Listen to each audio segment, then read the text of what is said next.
Sony aurait eu l'idée de mettre Spider-Man dans Madame Web. Et je remets mes cheveux correctement.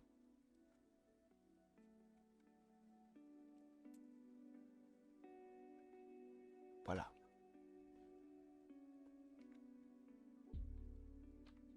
Pourquoi vous l'avez pas fait en fait?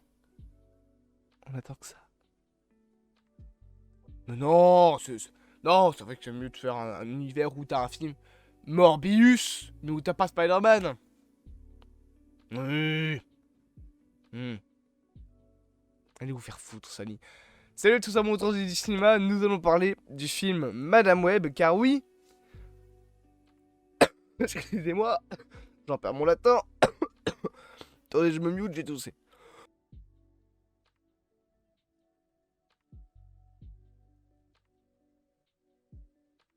Je disais car, dans le film Madame Web, apparemment, on aurait dû voir Spider-Man. Oui, alors attention, calmez-vous, on va reparler de cette information, c'est une rumeur, donc c'est pas sûr et certain, mais apparemment, il y aurait dû y avoir Spider-Man dans le film Madame Web. Alors, pourquoi ça a été supprimé, on va en reparler après, mais déjà, ça implique potentiellement que ce fameux personnage, le collègue donc de Cassie Webb que tout le monde rumorise comme étant l'oncle Ben, peut-être qu'au final ce ne sera pas l'oncle Ben. S'il voulait directement mettre un Spider-Man, à moins que ce soit dans une pause générique ou quoi, peut-être que ça veut dire que ça se passe bien dans la timeline qu'on connaît. Enfin, je pense que non, ça se passe dans les débuts des années 2000, je crois. Mais en tout cas, que ça se passe pas dans une timeline où Peter n'existe déjà pas. Bon, ça se passe dans le début des années 2000, Peter il a 8 ans à tout casser. Mais bref. Oui, on aurait dû avoir un Spider-Man dans ce film avec Ezekiel Symes qui est devenu un méchant. Je vais tuer Sony pour ça, vraiment. Vous avez touché à Ezekiel Symes? Non, bande de bâtards. Vous allez me faire une série Silk dans cet univers-là? Non, non, lâchez Silk, s'il vous plaît, par pitié, faites pas ça. Mais du coup, oui, on aurait dû avoir Spider-Man dans cet univers. Dans cet univers où on a Sydney Sweeney qui a un masque qui ne la masque pas du tout. D'ailleurs, petite question. Pourquoi, je ravale ma salive, pourquoi Sydney Sweeney est si populaire? Je veux dire, elle a rien. Le seul endroit dans lequel j'ai vu, les seuls films dans lesquels j'ai vu, c'était l'une des pires actrices que j'ai jamais vues de ma vie. Et qu'est-ce que vous lui trouvez en fait? Pour la foutre dans un film Spider-Man? Avec un masque qui est dégueulasse en plus. Je sais pas ce que les gens lui trouvent, mais vraiment je trouve que c'est une actrice mais qui est très très très, très mauvaise. Après je l'ai pas vue dans dans beaucoup de projets, hein, mais voilà, genre je ne comprends pas ce délire autour de Sydney Sweeney. Tout le monde la trouve incroyable. Je suis genre mais non, enfin elle est nulle à chier comme actrice. Mais bref, c'est mon avis. Vous m'avez donc entendu dire Spider-Man.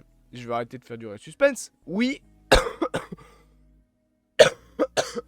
c'est pas moi qui fais durer le suspense, c'est Matou qui ne s'efface. Waouh, le bégaiement. Qui ne s'efface jamais. Oui, Spider-Man aurait dû être dans ce film. Vous allez me dire maintenant, quelle version de Spider-Man? Et je vous répondrai, 2 secondes connard, j'ai pas fini.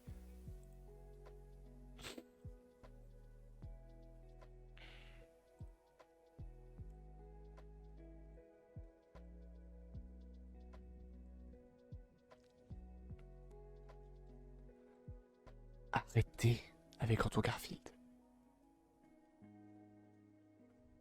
Arrêtez. Oui, Andrew Garfield aurait pu être dans Madame Web. C'est pas une blague.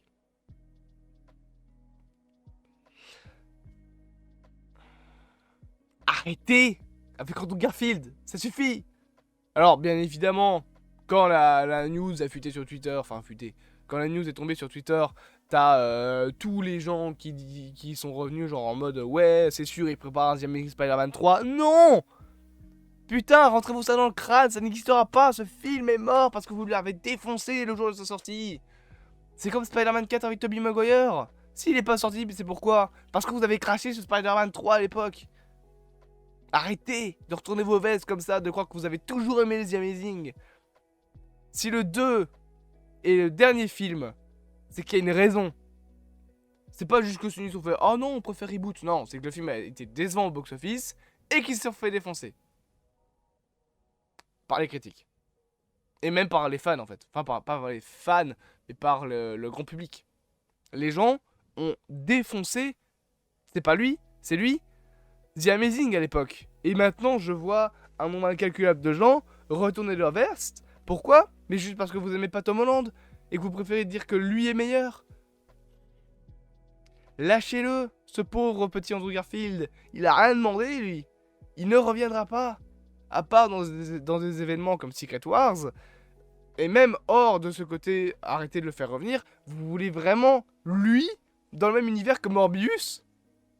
Mais, putain, si vous aimez vraiment les The Amazing, vous êtes des monstres pour penser ça. Je suis désolé. Si vous aimez vraiment, comme vous dites, les films The Amazing Spider-Man, vous êtes d'horribles personnes pour penser que lui doit être dans le même univers que cette merde de Morbius. Et comme les personnes qui disent ça sont les mêmes personnes que ceux qui disent que les films Venom c'est de la merde, donc vous voulez que votre Spider-Man préféré finisse dans un univers avec des films que vous détestez. Vous êtes contradictoire comme genre, vous êtes très bizarre. Et bien évidemment, vous l'avez vu parce que j'ai fait une mauvaise manip avec mes scènes, Andrew Garfield, c'était mort, ils auraient voulu mettre Tom Holland. Bah finalement, ils ont décidé qu'ils mettraient pas Spider-Man du tout. Et bizarrement, excusez-moi, je veux dire un truc qui va vous paraître bizarre, mais c'est logique. On est dans le début des années 2000, il y a un mec qui est mémorisé comme étant Oncle Ben. Oui, il n'y a pas Spider-Man. Tout simplement. Parce qu'il n'est pas encore Spider-Man. Alors juste un petit problème, c'est que j'avoue que l'oncle Ben il me semble un peu jeune. Genre on dirait il a 30 piges. Mais bon, dans les années 2000, Peter il était déjà né hein. Sauf si en 2017 il a 17 ans, mais alors oncle Ben il meurt à 40. Grand max. Mais donc voilà, ils ont enlevé Spider-Man et pour une fois, c'est le seul film où c'est un peu compréhensible. C'est parce que Spider-Man n'existait pas dans les années 2000. Enfin, quelle que soit on va dire la version, à part Tobey Maguire, mais évidemment, lui il était Spider-Man dans les années 2000. Mais Andrew Garfield, comme Tom Holland, sont Spider-Man dans les années 2010 et 2020 pour Tom Holland. Donc oui, c'est logique qu'en 2000, on n'ait pas ces deux-là. À la limite, le seul Spider-Man qui était Spider-Man dans les années 2000, c'est Tobey Maguire. Sauf que dans les années 2000, il est carrément déjà terminé en fait son arc. Parce qu'en 2007, ça se ferme avec Spider-Man 3, donc voilà. Bon. C'était un petit peu l'information que j'avais envie de vous donner. Oui, Spider-Man aurait pu être dans Madame Web, mais non, il n'y sera pas. Et lâchez-moi les roustes avec Andrew Garfield. Il a fait son temps, c'est fini, on passe à autre chose. Surtout qu'en plus, s'ils veulent un Spider-Man en live action, ils vont pas faire revenir Andrew Garfield. Ils vont mettre Miles Morales et vous le savez très bien. Bien évidemment, j'espère que cette vidéo vous aura plu. N'hésitez pas à vous abonner, à partager, à liker, à commenter. Vous connaissez la chanson. Et on se dit à bientôt pour de prochaines aventures.